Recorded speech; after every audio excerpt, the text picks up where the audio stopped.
Good morning, gentlemen. Morning. How you doing in there? Well, it's a bit windy. It's a bit windier out here, I can tell. Exactly. Right on. Well, have a great trip, guys. Thank you. And, great company by the look of it. Yeah. And you're a proper MG vest. That's good to see. First one? The first one. Yeah. And we should have been in an MGB, but it broke down. Exactly. Yeah, exactly. I can see that. Yeah. Since 1993, the name Le Jog represents one of the most traditional and prestigious events in the world of historic rallying. Le Jog is a 1,500-mile odyssey through darkness, snow and grueling roads, departing at Land's End in Cornwall at the most southern point of the British mainland and arriving at John O'Groats in Scotland, the British mainland's most northern point. However, in 2024, the organizers of Le Jog couldn't be bothered to run their 31st event. Thus, a group of enthusiasts from the Peugeot and the MG Club took matters in their own hands and organized the British Odyssey. The British Odyssey was a friendship tour for classic car enthusiasts, which used many of the original stunning routes of the Le Jog Rally. This video shows the British Odyssey from the perspective of car number 10, a 1986 Porsche 924S. Here we are at day 1 for the start of the tour at Land's End. So we've been done.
Days 1 and 2 of the British Odyssey were compromised by the storm Darak. which led to various blocked roads and power outages across southern England and Wales. However, all crews still made it safely to our first overnight stay in Pontypool, southern Wales, near Cardiff. At day 2 on Sunday, things got a bit interesting for Team 10. First thing in the morning, our Porsche decided to develop an electrical issue, which resulted in a flat battery and a jump start, courtesy of our friends from the Peugeot Club of the Netherlands. The Porsche was entered without proper preparation at the very last minute before I headed to the UK, since my well-prepared MGB GT decided to develop a clutch problem at her brand new replacement engine. Thanks to Storm Barak, our first coffee stop had no power and could not open its doors. So we had a little gathering with all cars at the parking lot, which you can see in the video. Just before our planned late lunch stop in northern Wales, disaster struck for car number 10. We were just out of the town of Llanfair near the English border when we suffered a tire puncture. Since I only had 3 days to get winter tires for the Porsche, which I usually use on track, I could only manage to buy 4 tires. Thus we had no spare tire and we were stuck in Llanfair for the night. Thanks God, a very friendly local farmer gave us some air so that I could at least drive the car back to the village and park it in front of the local garage. Despite our bad luck, we had a wonderful dinner in Llanfair and met a lot of very friendly locals. The fully booked hotel organized our overnight stay in the local vicarage, and we even met the owner of the garage, who took preparations for an express tire change first thing on Monday morning. However, we never made it to our official overnight stay in Preston, and we missed half a day in Wales and the whole day 3 in the Lake District.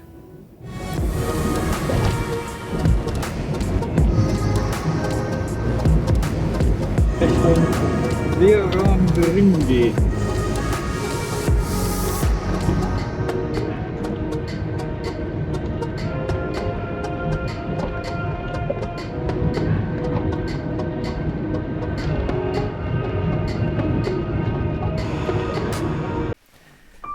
We rejoined the tour during the early Monday evening at a coffee stop in a nice restaurant just after the Scottish border. From there, the whole group drove northerly to Loch Lomond, where we all had dinner and stayed overnight.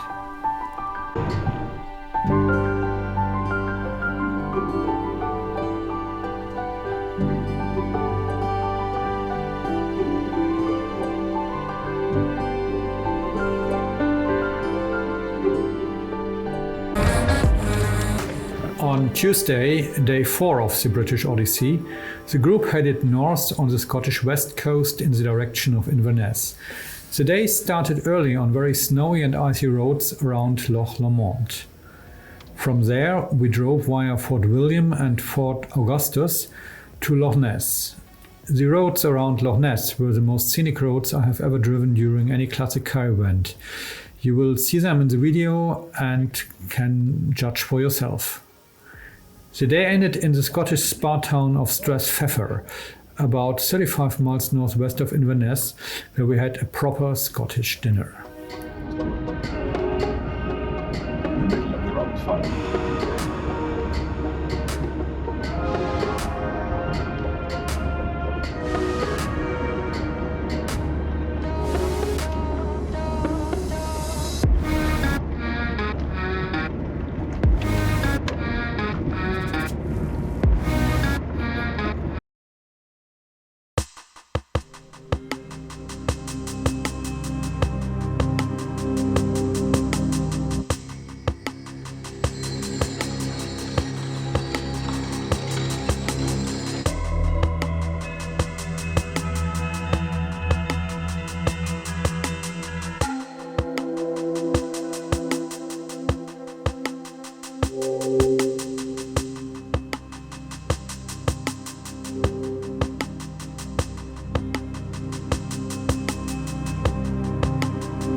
Day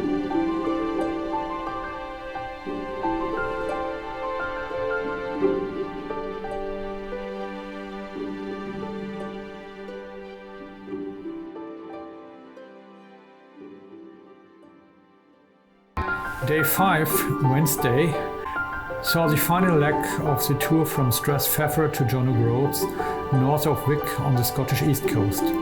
Since my co-driver Per needed to catch a plane to London at 4 p.m. sharp from Wick Airport, we did drive a bit more rally-like during that final day and arrived way before the other crews at John O'Groats. The day ended in Wick with a black tie dinner for the organisers and all participants of the Friendship Tour.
The real Jog Rallye is usually driven at speed for 2 days and 2 nights with very little sleep in between.